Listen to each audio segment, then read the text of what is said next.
Hi, folks, and welcome to another episode of Counselor Convos. Well, I am delighted to be here with the wonderful Kim Nash. Hello, Kim. Hello, thank you for inviting me.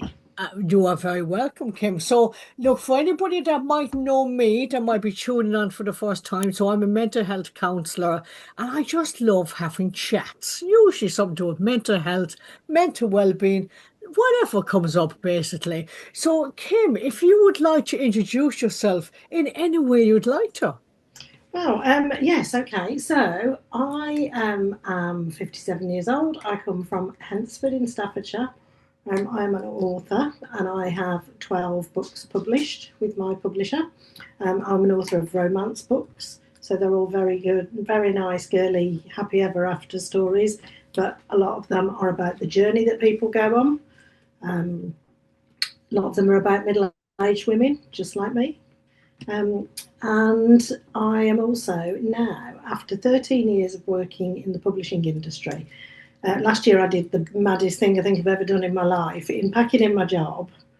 And I was going to just write full time for a while and see what happened. But instead, the opportunity came up to buy a bookshop business. Mm. So I decided to go for it. So in January this year, I opened a bookshop in my hometown. Yes, you So have. And the name of that bookshop is? the shop is called Fiction and Fairy Lights, and Oh, it's in yes. Hampstead in Staffordshire. Oh, yes. And Kim, would you like to let the listeners know how we have met each other? Yeah, we met through a mutual friend of ours. Mm. Your name, Sheila, is a name that I've heard for a very long time, Oh, from sort of being on the networking scene and everything mm. like that as well. And I think we just kind of know a lot of people that know each other. Yes. Yeah. Um, and we were put in touch by a lovely man called Bill Hollingshead, Mm-hmm. who said that you were an author, I had a bookshop, and he just had a feeling that we would get on. Oh, yes. Oh, yes. And yeah, so we kind of made contact with each other, and Mhm. yeah, it went from there. Let's say. Absolutely. And as a result of that, listeners, only last week, we held an event. So we combined books with mental health. We called it an evening with Sheila McMahon. And you had a lot of people that you know there. I had a lot of people that I know. It was a sellout. And I think what we created, Kim, was wonderful actually on the night. Absolutely. I think, and I'm still reeling from it now, Sheila, to be honest, because I felt like there was so much power generated in the room from the chats that we had, the way that you tackled all the subjects Mm. in a way that was manageable for everybody. I'm going to Yeah, come out with words I don't even know tonight. that's okay. And to make it kind of acceptable, fun, even Yeah. entertaining.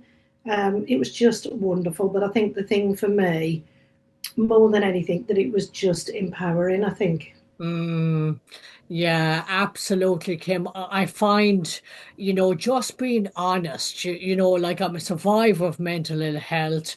I'm fine to share my story, if it helps other people. And I just find that people's stories do help other people. Mm. And I love normalizing mental health, I love doing that. And I just love the fact of your openness, Kim, in having that night because some, places might think, oh no, the stigma and mental health and it might put people off. But if anything, I think it did the opposite. Yeah, absolutely. And I think it kind of came about really because I suppose I've taken interest more in mental health recently. Yeah. Um, in the last 2 years, since a very dear friend of mine took his own life, Yeah. who was really, really struggling. And I just feel that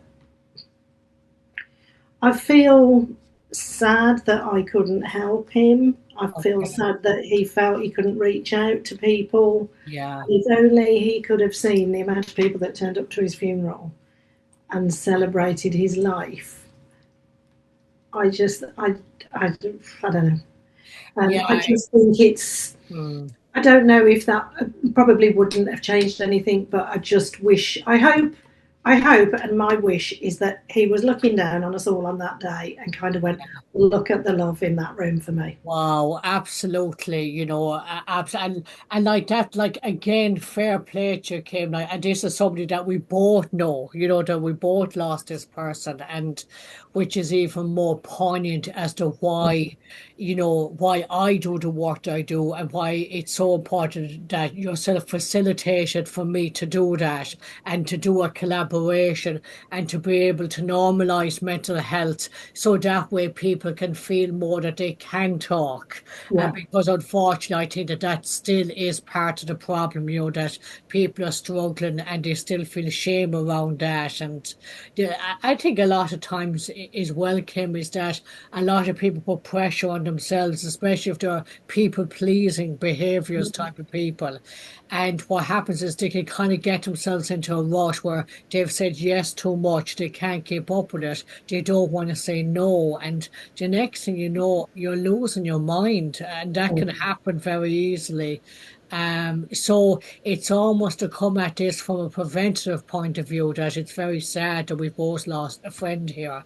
But I think he was looking down on us last week actually at the event, and very proud of the work that was being done, and to also acknowledge somebody's life as well. That I think it's really important in reducing the stigma of suicide, that we don't remember how they died, we remember how they lived. Because Absolutely. I firmly believe it's the illness that takes the person. I don't believe the person takes themselves. So it's just about increasing that understanding. And there was lots of people there who were letting go. And as somebody said to me, Justine, who does my PR, she does a wonderful job. She was there as well taking photographs.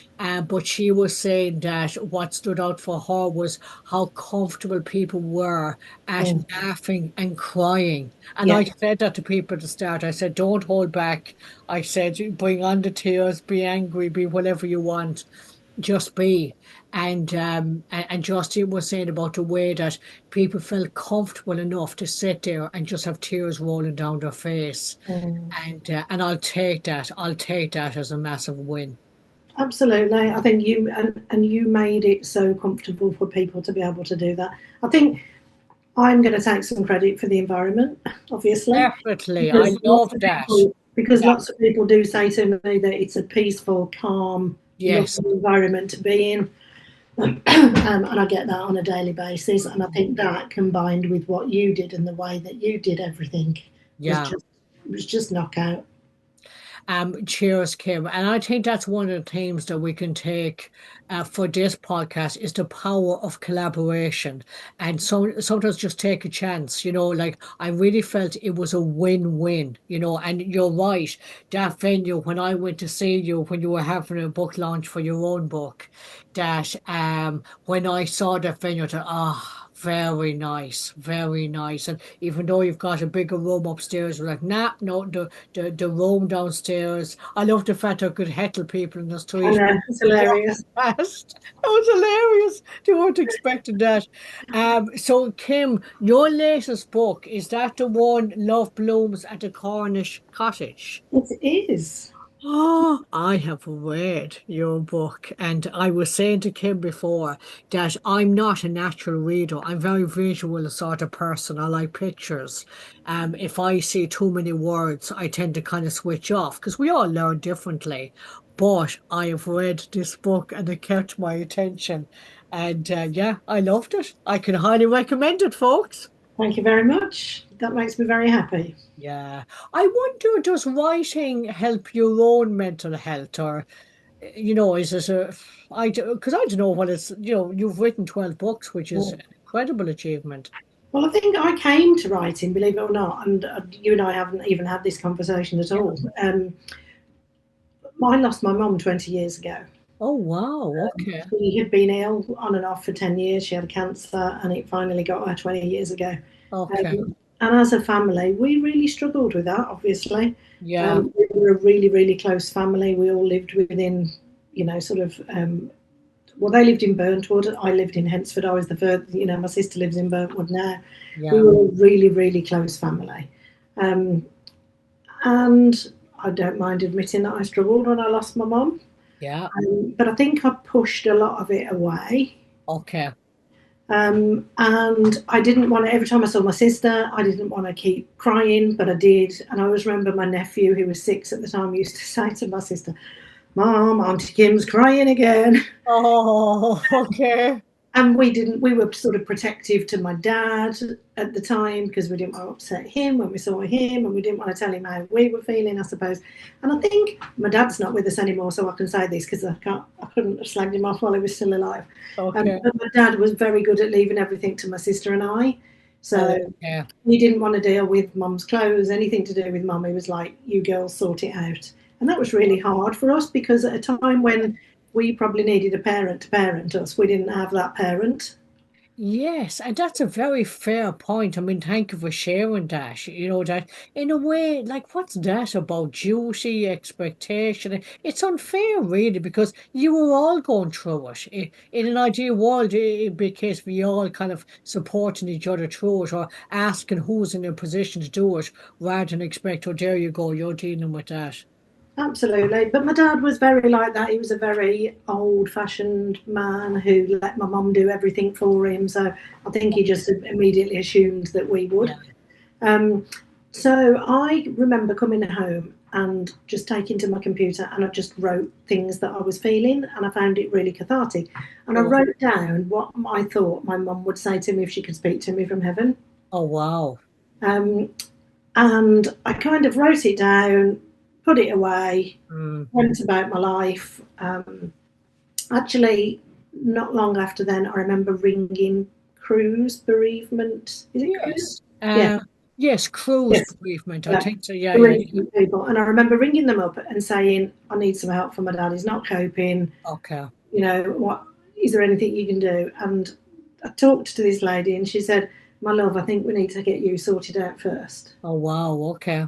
And she arranged for me to have 3 sessions, which I found really, really powerful and really useful. Yeah.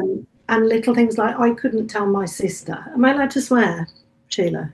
A Well, little we bit. might have to beep it out. So, Okay.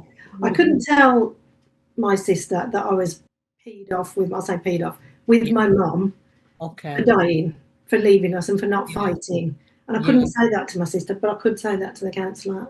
Couldn't Yeah. say it to my dad. And Mhm. that's what I think I found quite powerful. Um, Yeah. but anyway, that all aside, a few years later, when I split up with my son's dad, I had a bit more time on my hands and I was kind Mhm. of mixing in writing circles. I'd always loved to read and I'd set up a blog about books. Okay. And I kind of thought to myself, do you know what? I'm going to kind of go back to that work and I'm going to Yeah. just have a look at it again and read it. Um, and then I started working for a publisher, working on a freelance basis for a book publisher. Mm. And I suppose I was surrounded by people who were living their dreams of writing books all day. And I kind of Okay. went back to it and thought, well, if they can do it, maybe I can. I And like instead of that. sitting on my fat backside and saying, one day I want to be an author, I Hmm. think something clicked in my head that meant I actually had to write a book. So that was kind of, I turned that bit of work into my very first book. Wow. So, how old were you when you wrote your first book? I was probably, it was probably written when I was about, well, finished when I was about 48. And Fantastic. then it was published when I was 50. Fantastic stuff, Kim. I mean, what I love about this is that that's so inspirational because I know, and I see it with clients as they get older, that they get this notion, oh, I'm gone past it now, which is Mm. the greatest load of rubbish ever. If you've still got the capability, then it's about confidence. And Mm. it's lovely for you sharing this, Kim, because this has the potential to, encourage other people to do the same, both men and women middle age thinking, feck it, come on, you know that if it's something I've always wanted to do, I don't think feck is a bad word. AI says it's not. What else? whatever, And it's interesting because my upcoming show, my next show to Litchfield Garrick in October is about identity. So I'm still finishing off writing that. And that really ties into that, for you at your late 40s, you're writing, you're publishing your book at 50. I mean, wow. And like 12, Kim, do you get time to write 12 books? I actually don't know, to be honest. I do two. I've literally done two a year for the last 7. No, that doesn't work out, does it? Last 6 years, probably. Sure, yeah, Mm. yeah. Wow, that is fantastic. And then when you think of the setup that you have then in Hensford, you've got the bookstore, the cafe, got a lovely setup there. But Kim, you're so much more than an author. Now, let me tell you, listeners, why I was so inspired to think Kim is definitely going to be my next guest for my podcast.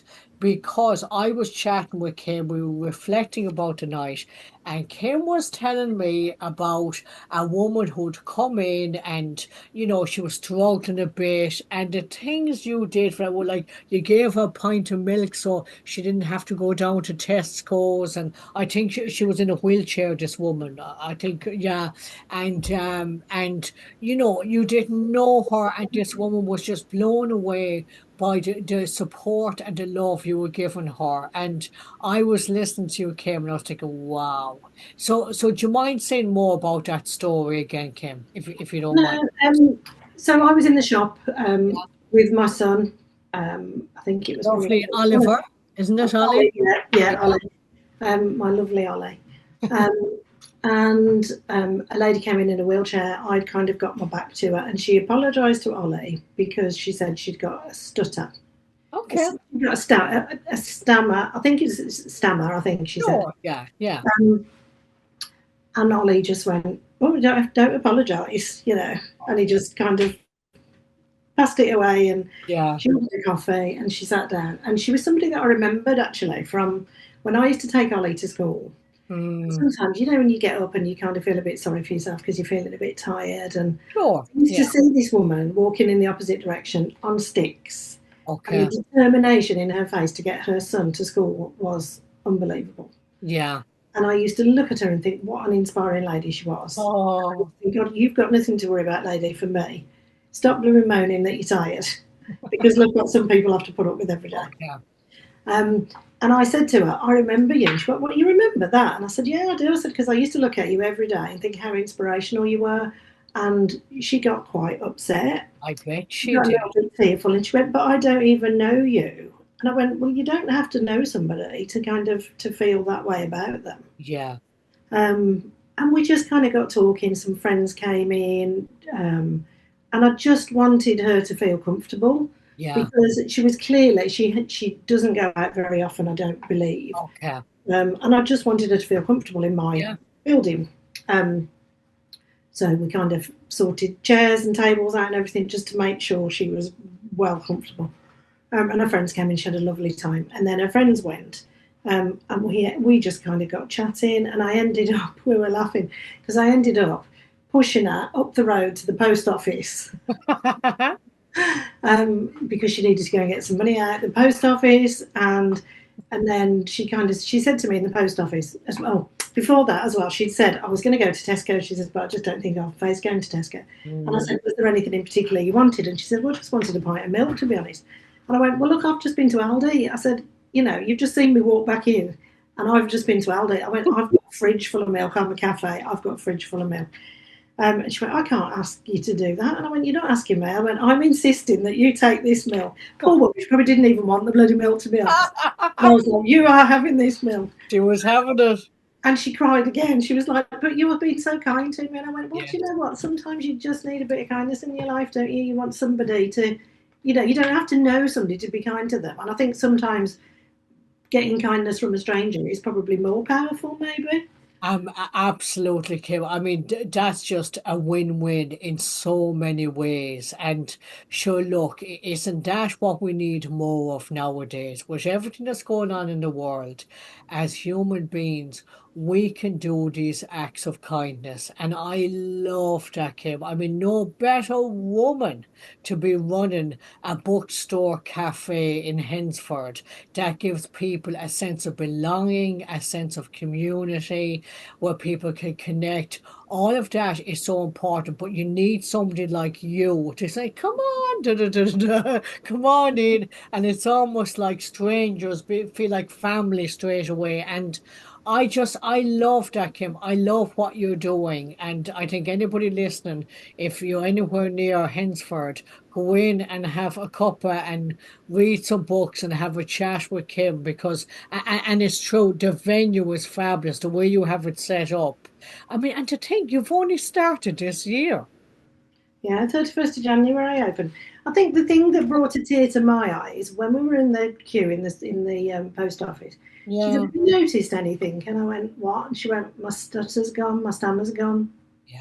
She went, "That's because I'm comfortable around you." She says, "You honestly," she said, "you've just changed things for me today." She says, "You made me feel so comfortable Oh, that that's gone." So we went, she was going to bring a taxi and wait in the street. And I said, "Don't wait in the street." I said, "Come back to the shop." So she came back to the shop and we just sat and chatted. And then when she left, she rang a taxi.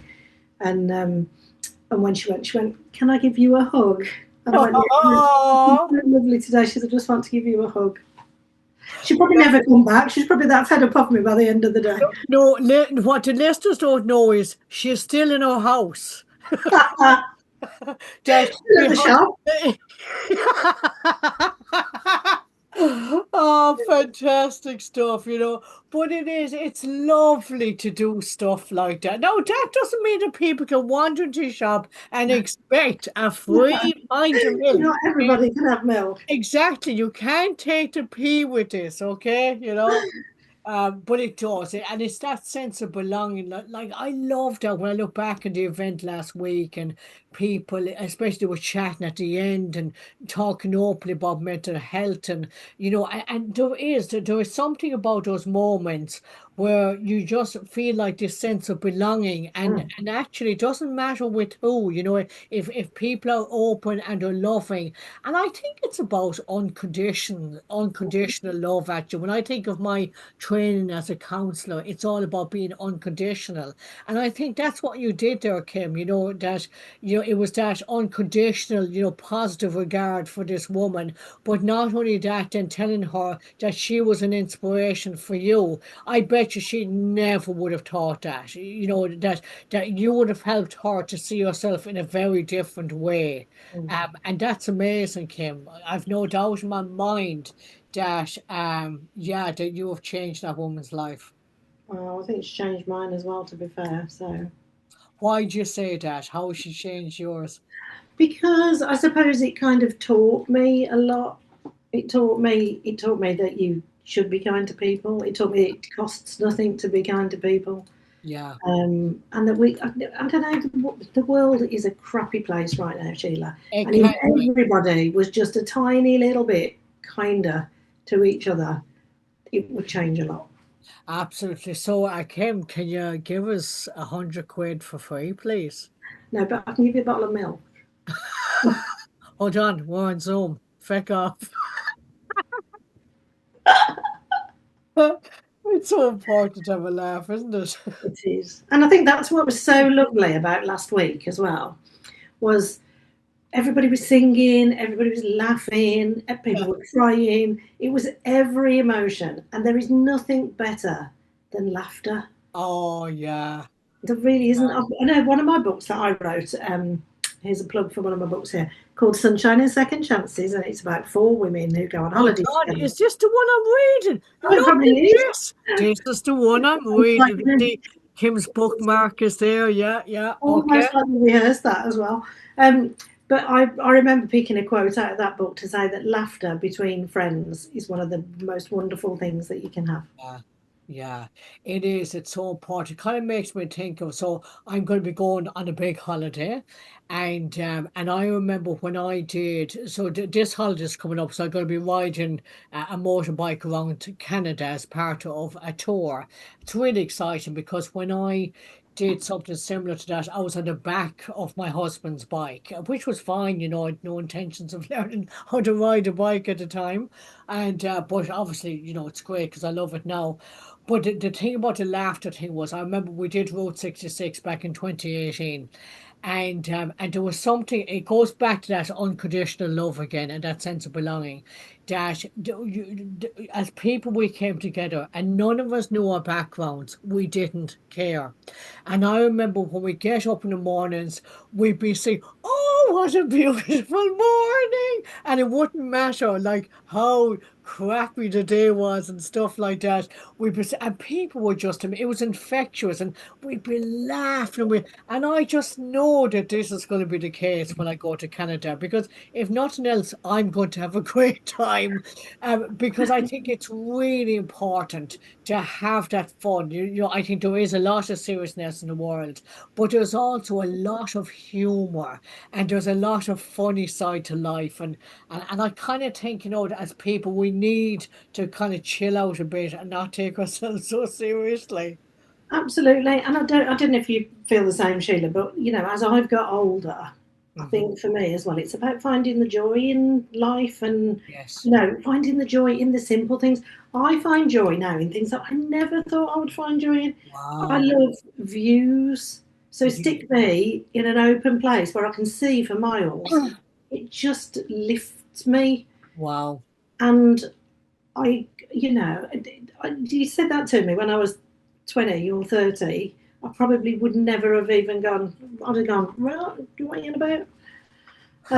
But I think things like that, it's just about finding the joy in life, isn't it? And looking for the joy in life as well.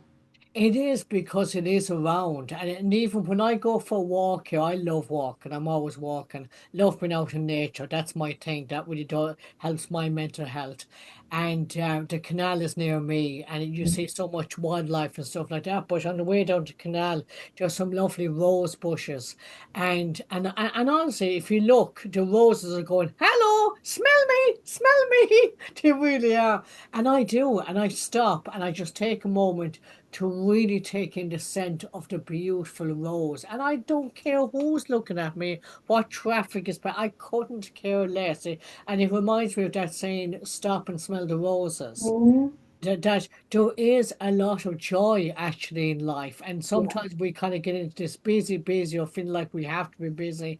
No, we don't actually. It's about getting that balance. And yeah, there is actually a lot of joy out there.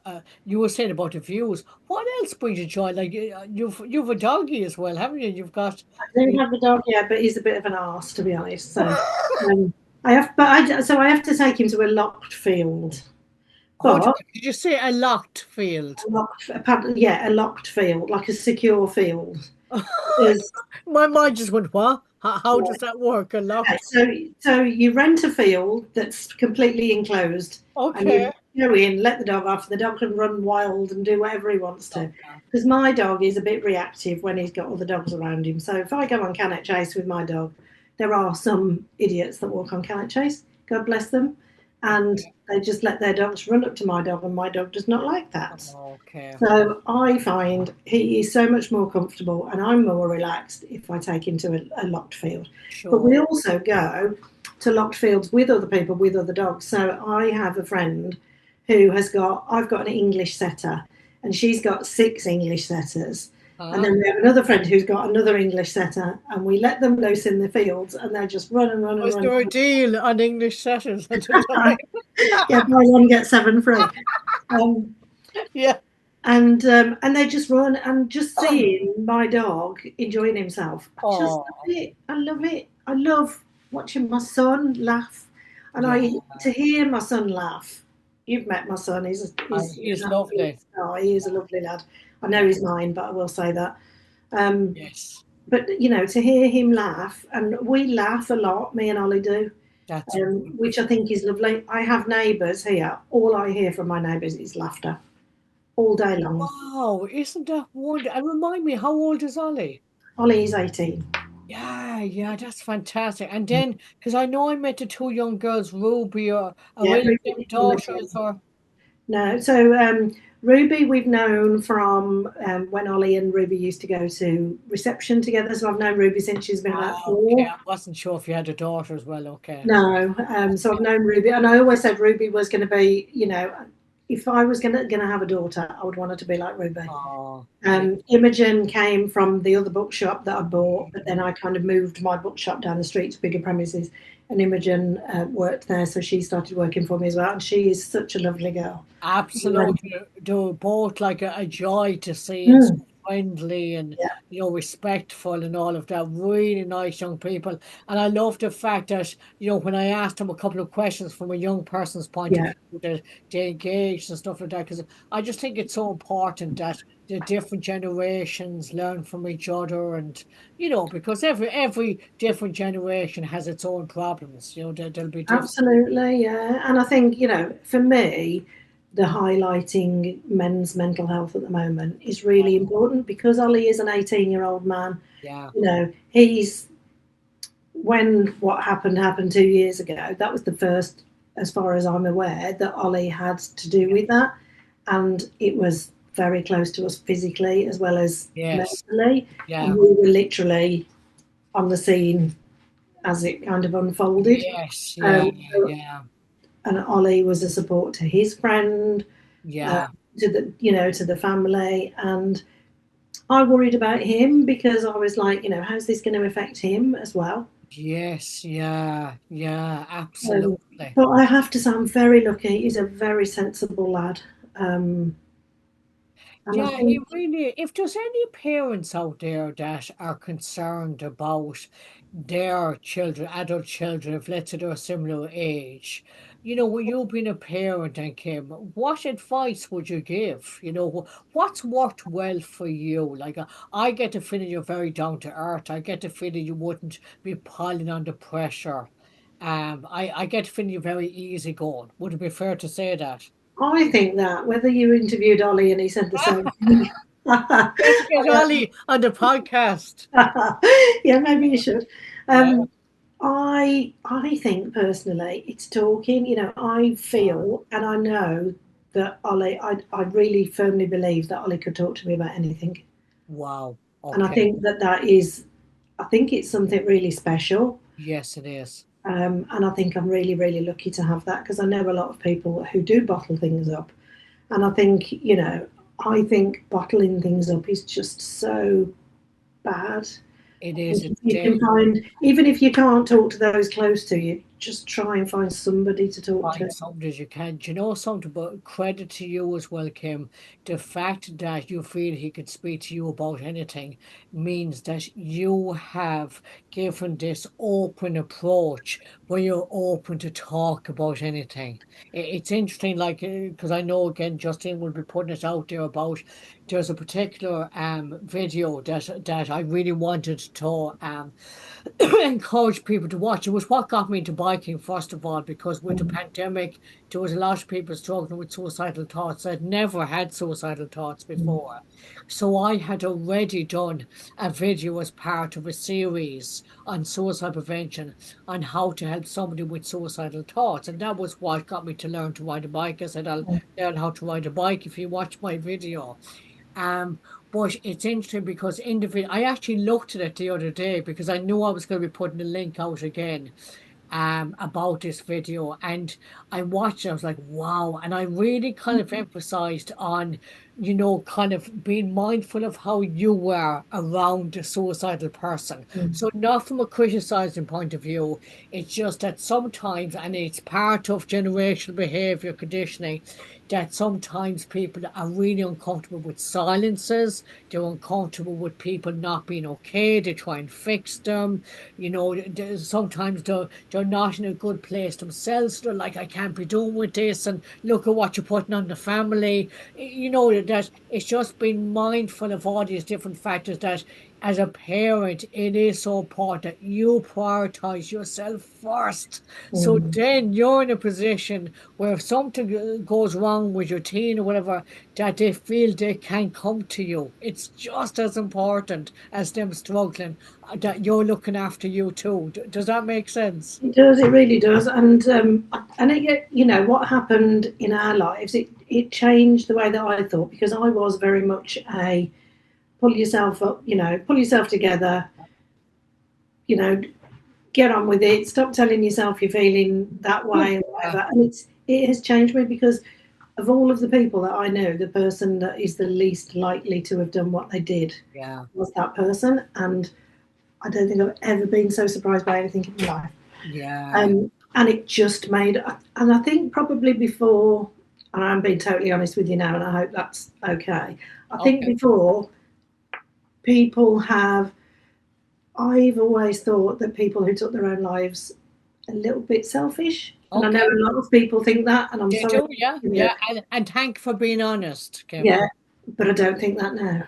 And Wow. it really has changed how I feel. Wow, what's changed in that belief? How come you don't believe that anymore? Because I know, because I suppose it's never happened to anybody close to me, but I know that that person was not a selfish person, and it Absolutely. would have been Yeah, their last resort. absolutely. You think about it, it'd be so out of character. And that's what the illness, like the things you were saying about bottling things up, putting too much pressure. So if we add that on top of things, then life events and stuff like that. And, we think we're okay until we're not, and that's the thing when it comes to somebody dying by suicide. There's so many different factors that leads to that person dying by suicide, and I think that's one of the things that I'm really passionate about is exploring, well, what happened, how come that happened. I think that there needs to be more around that, because you not from a blame point of view at all, but from a preventative point of view, that we need to have more understanding as to how come it got to that point, so then we're preventing it from other people, it happening to other people, if we can kind of spot the different factors. But definitely, this bottling up and, putting too much pressure on yourself and stuff like that, it can literally cause somebody to go insane. So when they die by suicide, that's not them. Why would you choose that? Do you know what I mean? And exactly that this person, that when you think about a person, that is not them. And I almost think it's unfair then. It's almost like, they're so important to remember how they lived rather than how they died, Yeah, as part of reducing the stigma here. Um, absolutely. I And I know, did. yeah, go on. No, sorry, I was just going to say, when I worked for the publisher, we published a book actually, which was called "Take My Hand," and it Okay. was by two authors. One who wrote novels, and Mm, her best friend decided to write a book together because Kerry Fisher um, is an author, lovely lady, yeah. and she had a friend from university who was called Pat Sower, and they had kids exactly the same age. They were both I think they were both 17, and Okay. Kerry's son had cancer. Oh, wow. Okay. Pat's son had mental health issues and Yeah, tried to take his own life, sure. and um, at the time he didn't. Kerry's son went on to have treatment. Eventually, Pat's son did take his life. Dominic took his life. Okay. And it was about how friends navigated that relationship when one had got their son and one hadn't got their son.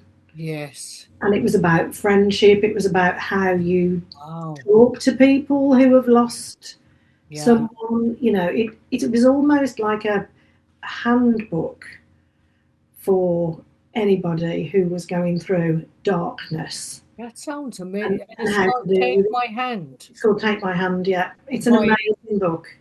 Take My Hand I'll send by. you the link for it. It's Kerry Fisher and Pat Sower. Okay, please send me the link, and I when will. it's editing this, I'll Honestly, it's a really really great book, and it's also about excuse me. finding light in the Yeah. darkness, and how important it is still to find light through those dark times, and how then sort of how you navigate life when something so massive has happened to you. Yes, yeah, absolutely. I mean, we're all learning here, Oh, Kim. You know what I absolutely. mean? And if we can all teach each other anything, then Well, absolutely, and I love the fact of your honesty. I love the fact so many people will be thinking that about the whole selfish thing. It's such a misunderstanding around the illness of suicide.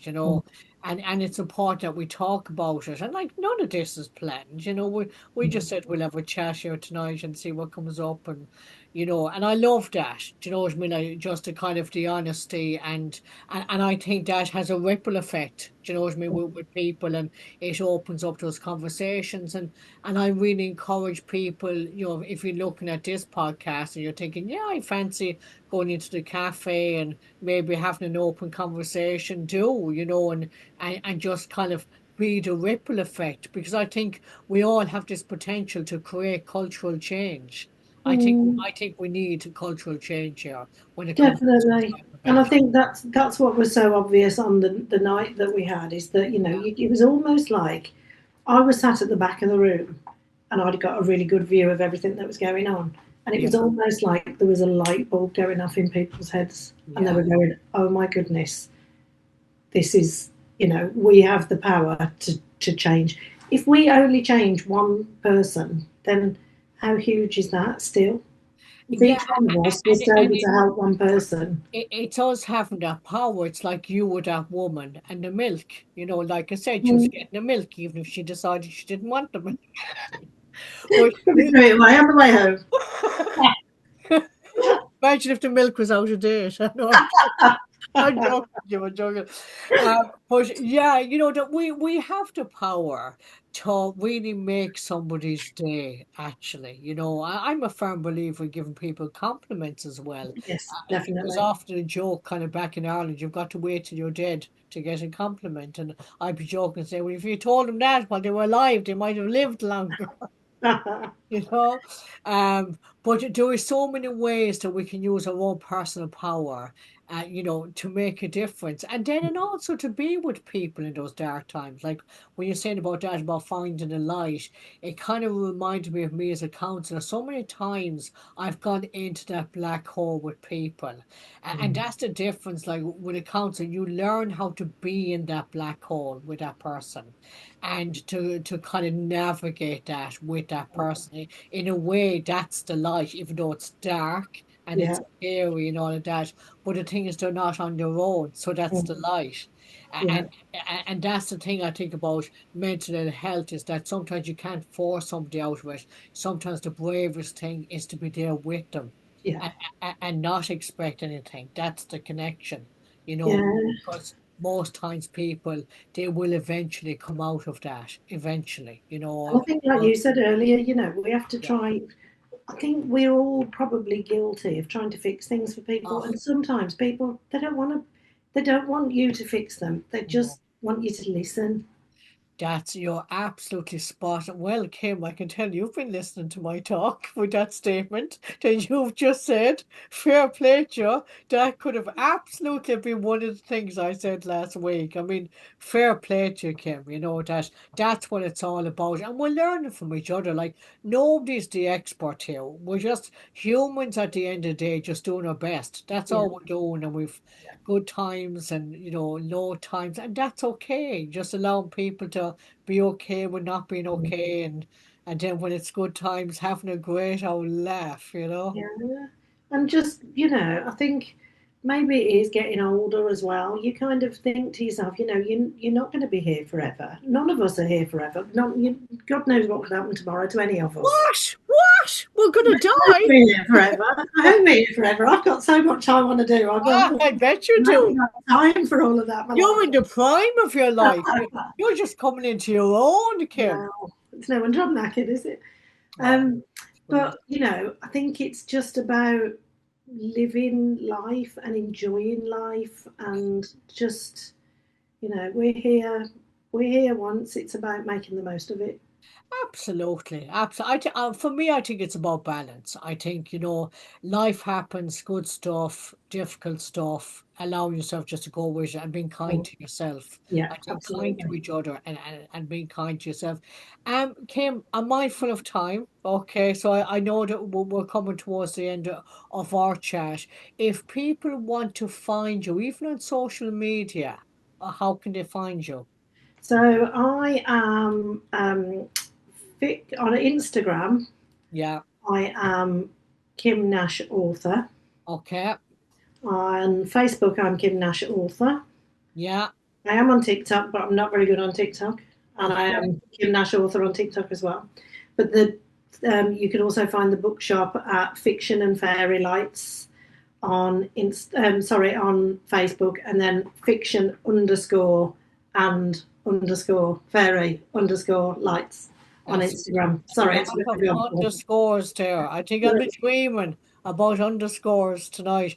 And what street is your cafe, your It bookstore? is on Market Street in Hensford, so it's the main one-way street in Hensford, and it's just before you get to the lights at the bottom. So if you get to the traffic lights, you've gone too far, and I'm two shops before the traffic lights. Fantastic. When are you open? What times are you We open at? are open Wednesday through to Saturday, 9:30 through to 4:30, and we open on Sunday mornings 10 till 1:30. Oh, We fantastic. close completely closed on a Monday and a Tuesday.